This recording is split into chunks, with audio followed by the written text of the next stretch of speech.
That's all I can say. All right, fair enough. Your first witness. Thank you, Your Honor. The people call Officer Matt Howell.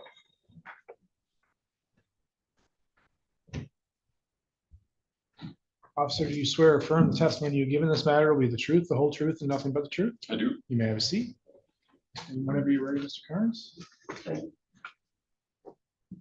Can you please state your name and spell it for the record? Matthew Howell, Howell. And where are you employed? Cadillac Police Department. Were you working on May 31st of this year? I was. Do you recall responding to a traffic incident during that shift that brings you into court? Yes, sir. And where was this? In Lake Street and North Street area. Okay. And describe what you saw when you arrived on this scene. It was a pickup truck that appeared to have rear-ended into a Chrysler van.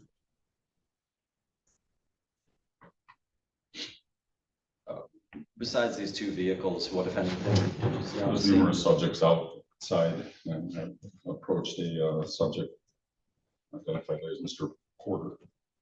He was kind of sitting down, then he stood up, and I was informed that he was involved in the car accident. I attempted to get information from him, but he was in a lot of pain. Couldn't remember what happened or his info, his personal information. So I had him sit back down on the grass and called for an ambulance.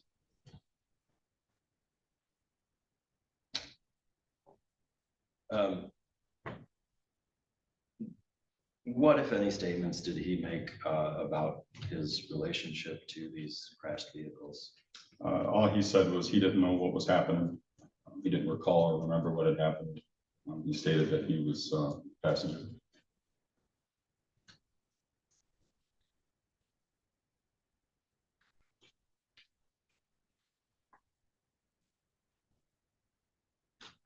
This person that you described as Mr. Porter, do you see him in court today? I do. Can you tell me where he's seated and something that he's wearing? Sitting at the defense table with a black jacket. Your Honor, may the record reflect the witnesses identify the defendant? There's a few black jackets over there. Well, in the middle, black jacket with a hoodie. All right. Counsel on the objection? No objection. That shall so reflect. Thank you, Your Honor. What did you do after speaking with Mr. Porter? My partner, Sergeant Izzard, was up with a female subject that was also reported to have been a vehicle witness on scene and informed me that Mr. Porter was the driver of the vehicle. I couldn't get any further information on him. He appeared to be in pain. So I went to try to see if I can find some ID in the car to put anybody in this vehicle. The ID that I located belonged to, I believe, an older male. When I ran the plate of the vehicle, the truck came back to that male subject. And at that point, I just started looking for anything that would give me some information, insurance registration, any further identifications that could give me Mr. Porter or Ms. Haven, find out what was happening here. Okay.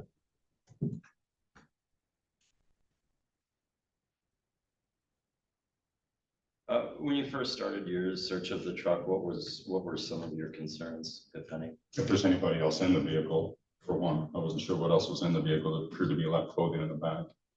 And then I wanted to get information on, see if I can get some positive identification on my driver and passenger.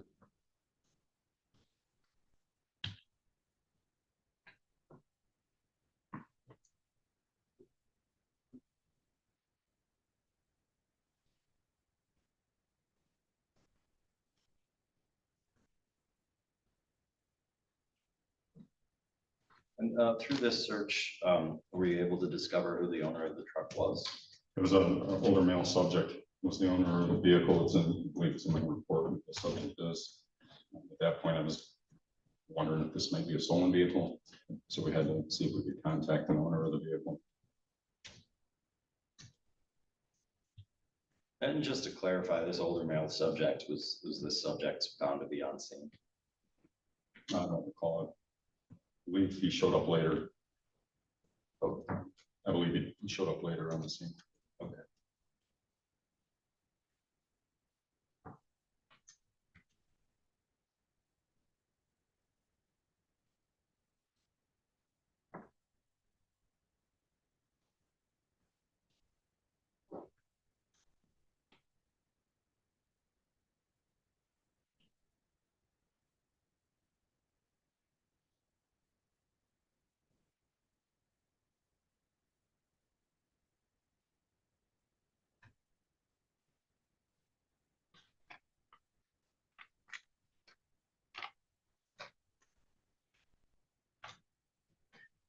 I may have this.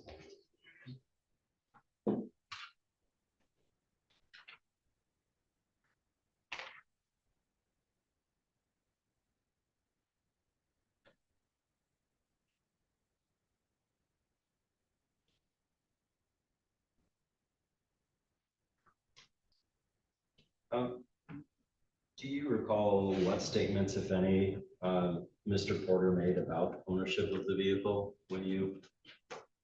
during your initial contact with him? I know it wasn't his vehicle. I believe he said they had permission to use them, but I don't know. I don't recall anything else from it.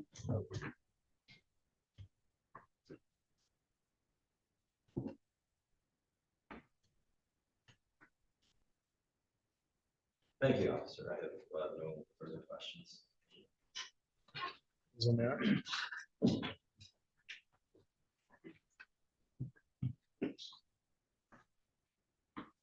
When you look at it, Mr. Porter, he was suffering pretty severe symptoms of being in a crash, right? Or possibly related to the crash, right? It may have been. And when you located Miss Haveman, she wasn't on the scene anymore, correct? No, my partner located it. And you didn't locate her immediately upon arriving on the scene, and you had to go look for her. I seen her walking, but I did not have contact with her. In fact, it took approximately 10 minutes to contact her, correct? I don't. My partner was there, so he's the one that located it. But it would have taken more than a minute or 2 minutes or 3 minutes. Well, she was in sight. When we showed up, we could see her walking northbound or southbound on Lake Street. So he zoomed up and just made contact with her while I was in contact with him. I told you that was about 8 minutes after you arrived on scene. Would you have any reason to deny or to dispute that? For When she was contacted versus when you arrived on the scene? I have no idea how long it was. I just know that I could see her walking. When my partner said he was gonna go talk to her, I don't know the times. Okay. And for this search, you were looking inside the car to see if there was a person in there? Well, I'm looking for everything. There's another subject inside, been there before. And looking to see if there was anything else in the vehicle that could give me some kind of idea of what I'm dealing with and who I'm dealing with. And you searched the vehicle because you suspected there was a crime that had happened? Well, I definitely got a hit and run for sure. A hit and run. Now, is a hit and run of this nature a felony or a misdemeanor? A hit and run is a misdemeanor. And if you were investigating a misdemeanor, would that give you the right to search that vehicle? It depends what kind of misdemeanor it is.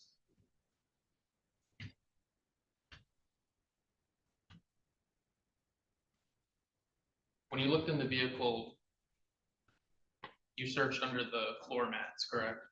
I don't remember what I was looking, where I looked inside the vehicle. It was a pretty thorough search, right? No, I didn't tear the car apart. If evidence were presented that you had in fact, with the assistance of your partner, thoroughly searched that vehicle, would that surprise you? No, not at all. There's a difference between tearing a car apart and just a quick search. I Granted, guess, I wasn't looking for anything that was in plain view. I wanted to find ID. I wanted to find anything I could to get me, because of course, when one of those situations, no driver, nobody knows what happened. So it's my job to find out what is going on here. Who are these people? Who is this possible injured person sitting in the grass? So I had to try to get some ID. he informed you that he was a passenger. That's what he says. But then I was informed later that he was the driver. Did he give you any sort of consent to search that vehicle? He didn't, he hardly gave me anything. The only thing I knew is that he was in pain.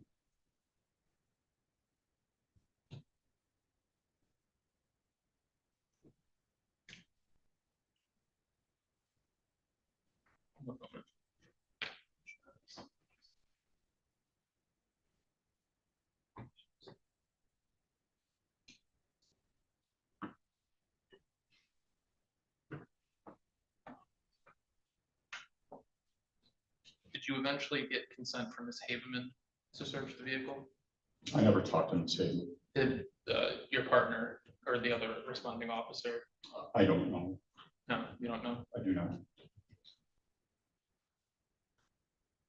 Did you later find out that Ms. Haveman had active warrants? I don't recall. He may have ran her, I did not.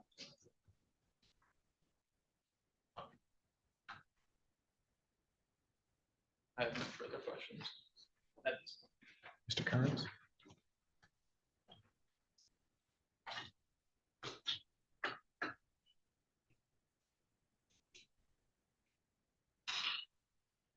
Officer Howell, what was your concern with another person possibly being in the vehicle? Oh, it's a safety issue. I've been in issues like this in the past, and lo and behold, there's a third person in there that nobody informed us about. So I'm looking. It's a car accident. Whose safety are you concerned about in that situation? In this situation, I'm worried about the possible victim's safety first.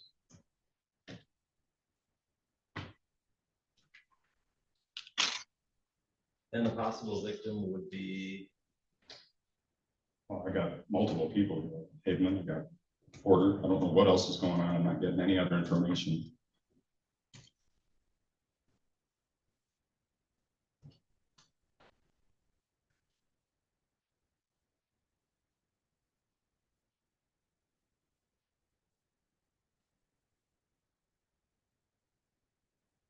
thank you, officer. I have no further questions at this time. Ms. O'Meara?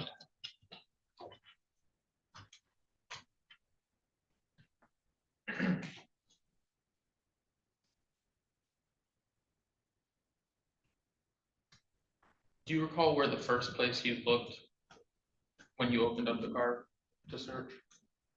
Taking the passenger door. I believe that's where I went first and then went around. Would there have been any other way for you to observe if there was someone inside the passenger seat other than opening and searching the car door and inside the car? Not to get to the back. The back was filled with clothes, and I was wondering if there was something under there. There was someone under there, underneath all the clothes back there? Oh, yeah, been there. But you could have seen from the outside of the car that there was no one in the passenger seat. Not in the passenger seat. And that was the Nobody first in place there. you looked. Right.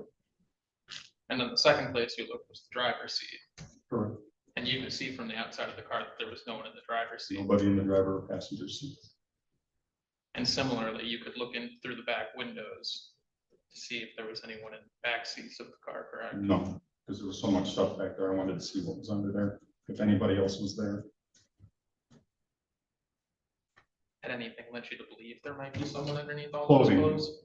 There was a lot of clothing piled up in the back. And I seen the clothing and a lot of objects back there. I wanted to see what was back there. And you wanted to see what was back there. If anybody else was there, what am I dealing with?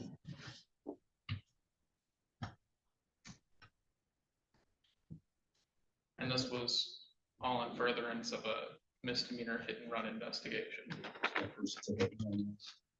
Thank you. Thank you. Mr. Kearns? No further questions. May this witness be excused? Yes, sir. Step down. Next witness, Mr. Kearns? Your Honor, the people rest. Any proofs, Ms. O'Meara? No, Your Honor. Mr. Kearns? Argument?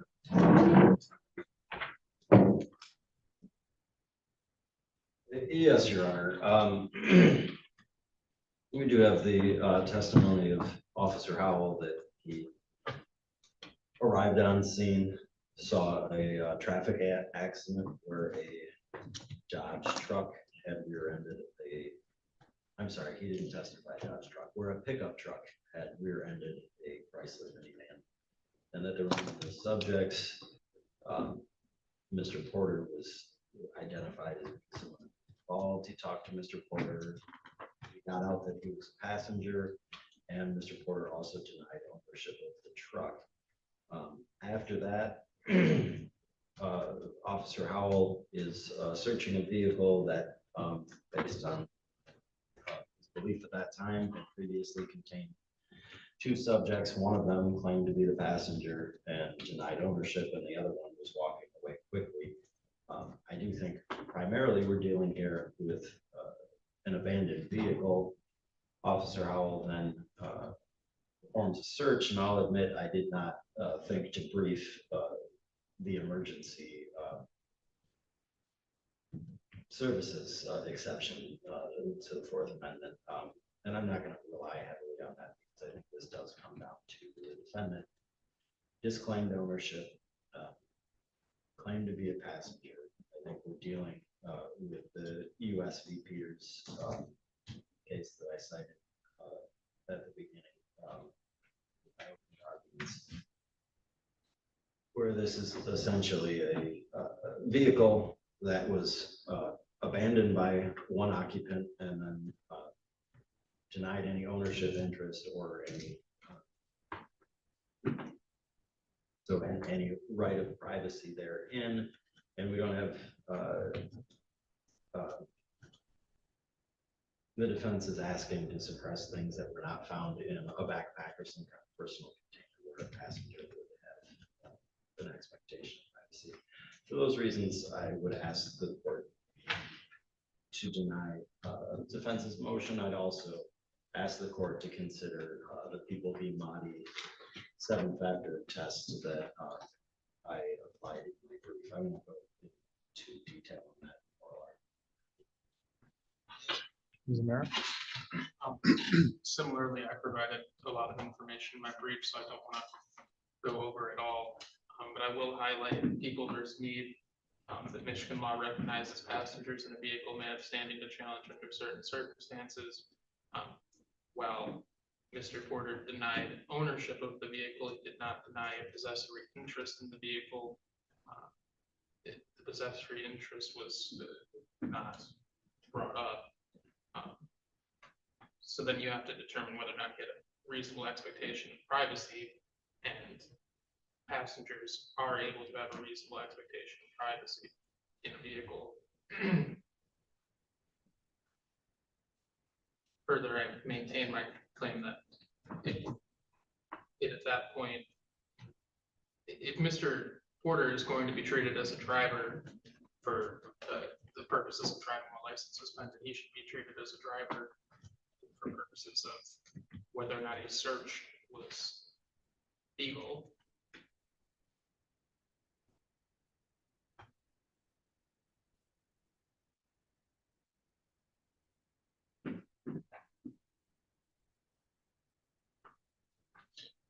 Doesn't that argument convict your defendant? If we're supposed to, if the argument is, you say he's not the driver, Mr. Karn says he is the driver, but if in order to get to the legal principle you want me to get to, that he has essentially standing to argue this, he would have to be found a driver.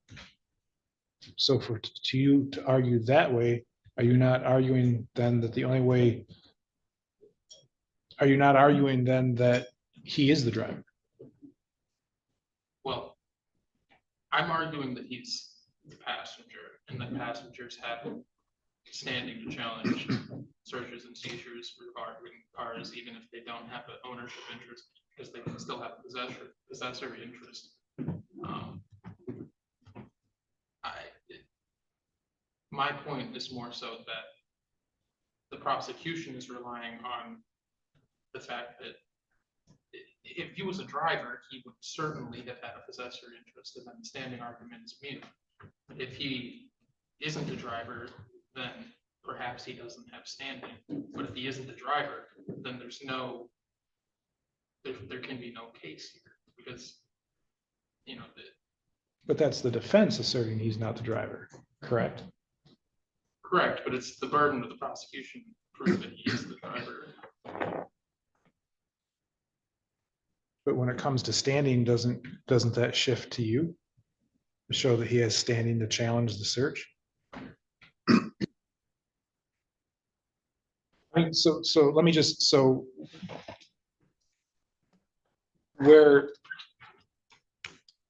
what it sounds like you're arguing is that because he's asserting that he is the passenger and not the driver, then Mr. Carnes has to take that as gospel, so to speak, and wouldn't be able to prosecute a case against him because he's saying he's the passenger. Not to quote a movie, but I will. My Cousin Vinny, you're asking us to revamp the entire judicial system because you find yourself in the position of defending a client who says he didn't do it. And I'm not saying that in any type of derogatory way, but that's essentially what you're asking, is because your client is saying he didn't do it, then the prosecution can't somehow prove that he did do it because he's saying he didn't do it. So the vehicle couldn't be searched because the officers didn't have the ability to search the vehicle. Well, my point is that they're coming at this argument from the standpoint, from our claim that he is a passenger.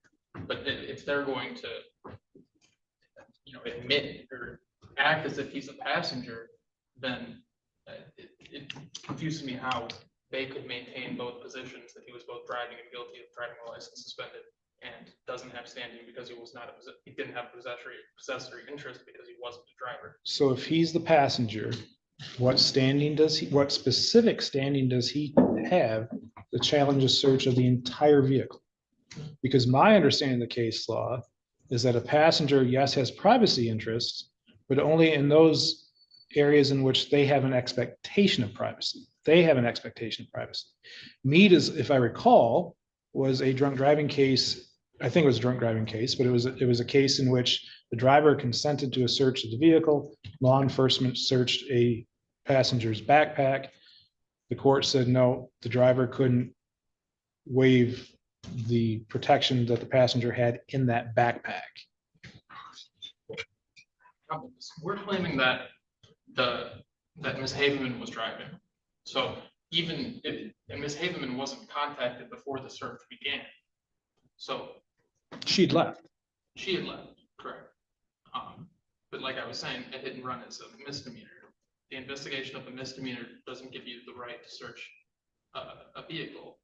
That's the Langley decision that you had us look at. I agree with that to an extent, but I think your first hoop is get through standing. You have to be able to convince the court that your client has standing to even challenge the search. Well, even if my argument is that he's the passenger, my argument is also that Ms. Haveman was driving and that her possessory interest wouldn't have been. She was never contacted before the search began, so how could they claim to have? Did you present Ms. Haveman for testimony today? No, Your Honor, but it was introduced through testimony of the officer as well. But defendants don't have the right to assert, to stand in the shoes of a co-defendant anyway. Yeah, I was gonna get to that, but Sorry. no, you're fine. You're fine. So, all right, assuming that we find that Mr. Porter has standing to challenge at least a portion of the search, what rights, where did his right to privacy begin in that vehicle in which, by your assertion, he was a passenger? It would have, I suppose, primarily been in the passenger side of that vehicle, which was the first place that the officer searched. And what is it specifically that you're asking the court to suppress?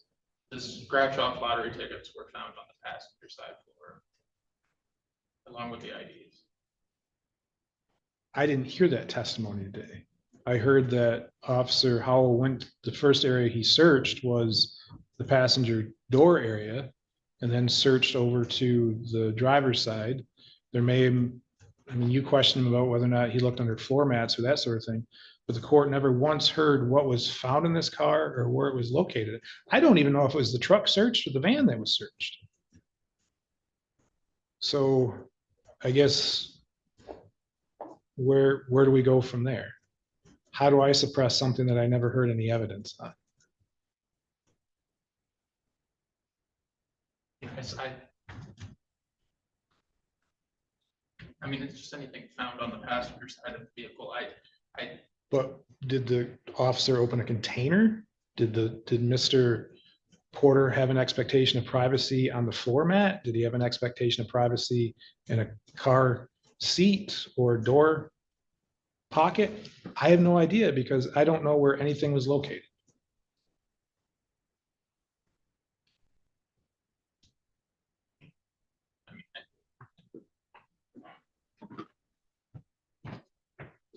I mean, I suppose that's a relatively fair point. I didn't solicit that testimony from the officer. Okay. Anything else? I would also ask that we talk about or at least mention the motion in limine aspect regarding the testimony of Ms. Haveman. I respect that hasn't been mentioned as much, but of course, if she doesn't come to court, her testimony isn't admissible as hearsay. So I would ask that be.